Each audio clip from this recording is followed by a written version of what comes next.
All right, good guy. All right, guys. Good morning. Good morning. Welcome aboard to the Morning Note. My name is Carlos Garcia, founder and CEO of GAR Capital. Thanks so much for taking the time out of your day to join me this morning and every morning at 9 a.m. Eastern Standard Time.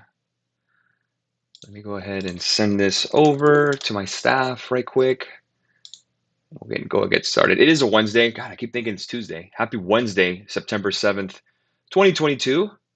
Rock and roll here on the YouTube channel. All right, let me just send this quick note to the team. Let's see here if I have it. All right, great. Let's go ahead and get started. All right, so Dow futures down 64 points. We're off the lows. NASDAQ down 9 points. S&P pretty much flattish red, 3902. They're holding that 3900 level. We'll talk about that in a second. 1786 for the Russell, down 0.35%. Crude oil down about another 1%, hitting that support pretty close to 85. Gasoline futures up a little bit, 0.28%. Natural gas up 0.17%. Gold futures continue to test that 1700 level that we've talked about a couple of weeks before, 1709. We also have silver up 0.35%. Let's take a look. Dollar yen, wow, soaring 144.92, up 211 pips. My goodness. Euro dollar 98.86 on the euro dollar. That is below parity, as we know. Bitcoin futures 18,695. Let me mute this tab here. All right. Good morning, Matt. Good morning, Pat. Hope everyone's having a nice morning. 98.86 euro dollar down about 20 pips. Ethereum futures down 3.35%, 14.99 each. And now we can go into the macro stuff. Let's go ahead and get started with the VIX. We'll start with the volatility index and we'll start heading our way down. So first thing I want to say is where Carlos was wrong because I thought the S&P 500 would bounce yesterday. I think we were open. What were we open yesterday? We were pretty much here at 39.64. I thought we would probably get around 4,000. We sunk. I didn't get in those calls. I'm actually in puts this morning for the week. I expect us to break that 39.02. We broke the seal yesterday at 38.84. Now we're at 39.03. I think we continue lower, at least in the near term. This trend line is broken on the daily, you could see. So again, really the next level I'm looking for is around 39.60. And the reason I say that is if we bring up S&P 500, we have a couple of gaps to fill. So let's take a look at this gap fill at 3,800, and we have one more, I believe, on the hourly. Is it the 4-hour chart? Yeah, you have one more right here. You have a gap to fill right here at 38.31. So again, right around 38.30 is my target. That should get us home in regards to the actual trades I have open. Really, what's the bear thesis here is really pretty simple. The dollar. The dollar is absolutely going bananas. I talked about that many times here, and I also put it on Instagram. But again, now we're at highs not seen since really 2002. The highest we've gotten was 121. My next target, if we do get an acceleration on the dollar index, and again, the dollar index is a basket of currencies against the dollar.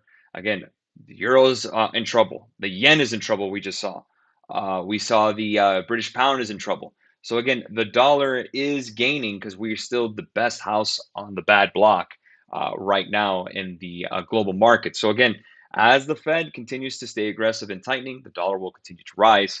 That's why we need a Fed pivot of some kind. So again, I'm still sticking with the dollar. You could see now if we extend this to the right, I sent this on the blog yesterday, and you could see now, again, if we do not stop here at 110.78, we get to around 111, we're going to see the S&P fall a little more.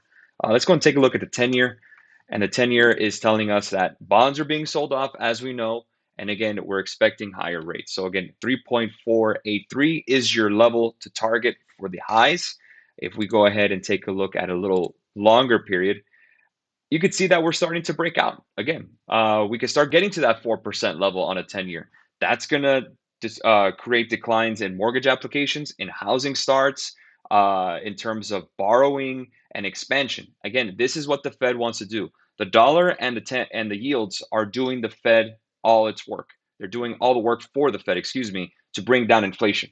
Really, the biggest poison pill in order to kill inflation is a recession. We technically are in one. Now, the question is, do we get into a severe recession in order to kill inflation?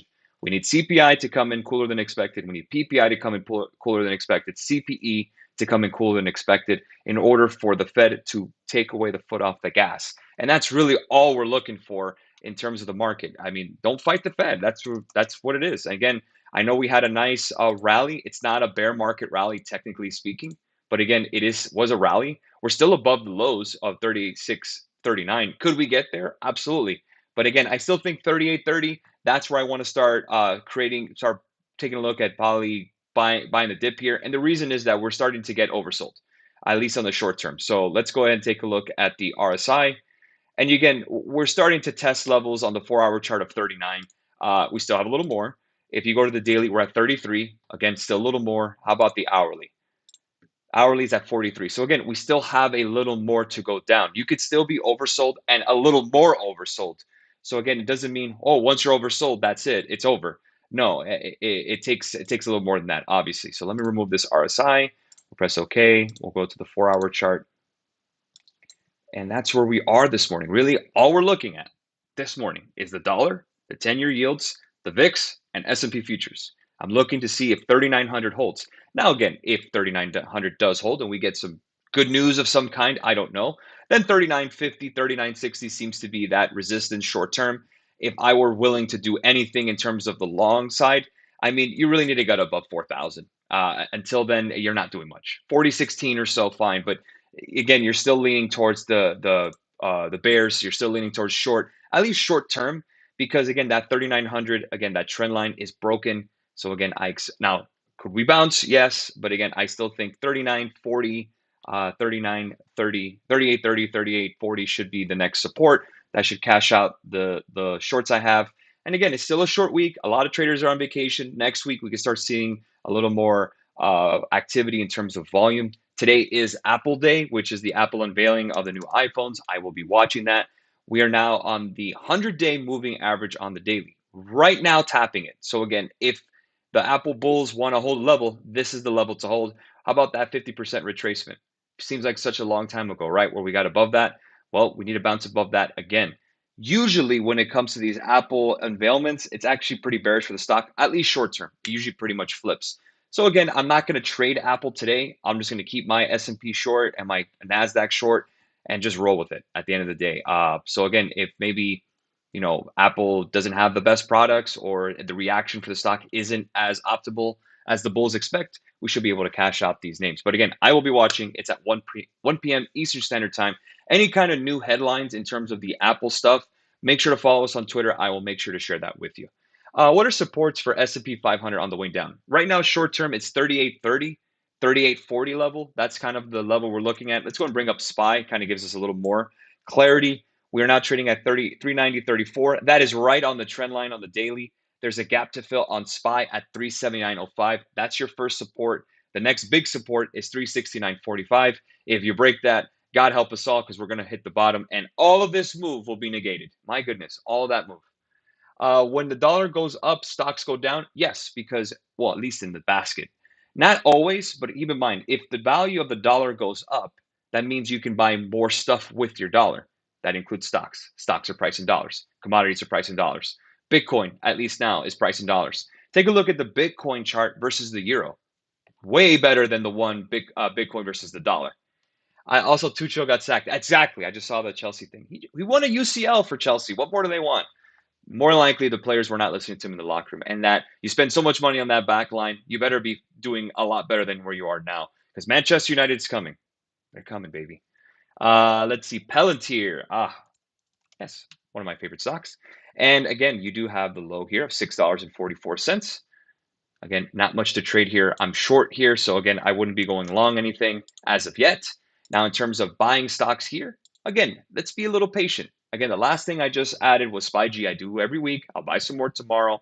But until then, again, I haven't hit the level that I wanted to in Google. I want to see that Apple report. Again, that's my biggest position. So again, let's see where we get. Google just isn't there yet in order for me to make a move. 97.79. Again, we don't have that max fear yet. Thoughts about the similarities to '08 SPY over 90% correlation? Yeah, I posted that on Instagram. There's different ones. 1964 correlation, 1978 correlation, 1982 correlation. Picking which one. But the 2008 correlation, I don't agree with it for the simple fact that we had the Lehman Brothers collapse on September 12th. So again, keep in mind that as long as September 12th we're not below the lows, the correlation is pretty much broken, at least on that sense. Unless we have some systemic risk out there on around in September, which could possibly happen. I don't know what. It wouldn't be banking, but it would have to be some kind of global geopolitical issue, Russia Ukraine thing, or something like that, for us to see that kind of analogy. It's close, but it isn't. I don't think it's going to be the exact what we're looking for or the exact analog that we're looking for. 1982 seems about right to me. A little more bullish, but again, they were cutting rates then. But we know how fast the Fed can be in terms of switching their mind. So again, if they do pivot and we see inflation coming down, gas prices going down is helping, then the pivot can come. If your term in terms of monetary policy, if I'm the Fed, I still raise because you want to keep that ammunition in your pocket when you cut. And we already have implied cuts for 2023, so they already know that. Let's just rip it now, rip the bandage now, and then if anything happens in 2023, we'll cut, which would probably be beneficial to the bulls. Red Book year over year, 10.9 versus 4.2%. Yes, cooler demand. Again, the Fed is getting the help from the bond market and the dollar. So those are the two things that are helping the Fed accomplish what it wants to accomplish. Again, if CPI continues to fall, that's going to be a great sign. All we're looking for is one thing: is the Fed to pivot, a real pivot, not talk about it, do it. Either they slow down rate hikes, or they stop rate hikes, or they start cutting. More than likely, it'll be slow down the rate hikes. I think they're going to raise 75 basis points on September, and then right around October, November, they may pull back a little bit, which may give us a little bit of a push up towards the end of the year. That's what I expect. I think we do bounce toward the end of the year and actually rally. September being the seasonality, the weaker. October, we should rally. Lululemon, I do like. Lululemon long term. I like Nike more. That's just me. What reaction to expect from the beige book today?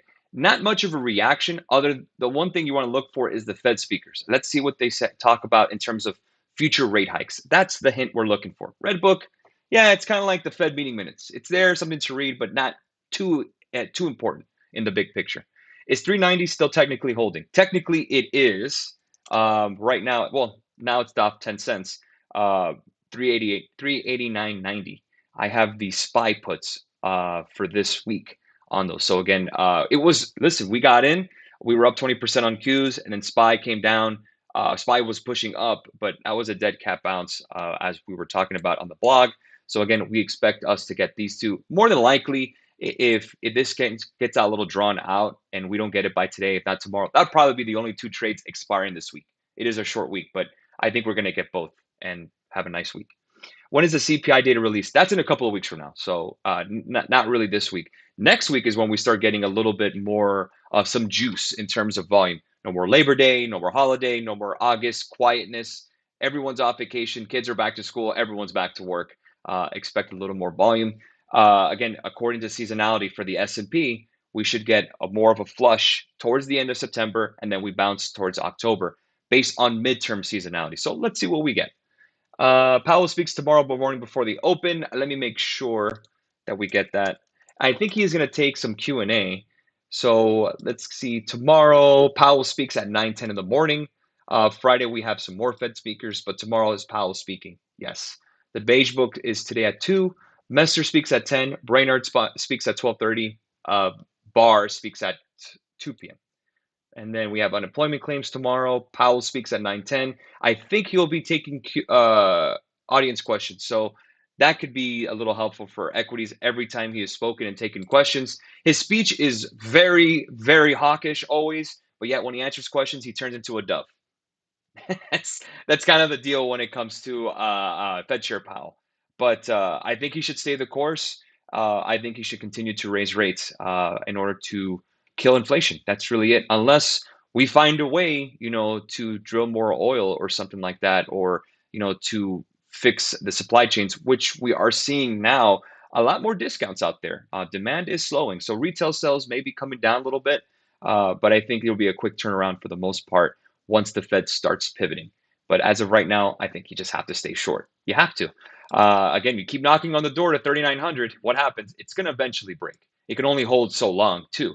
Again, unless we expect something some really great news, a ceasefire in Russia and Ukraine. Oh God, wouldn't that be great? I will be happy to lose those puts because then, peace on earth. Wouldn't that be nice? I wouldn't hold my breath.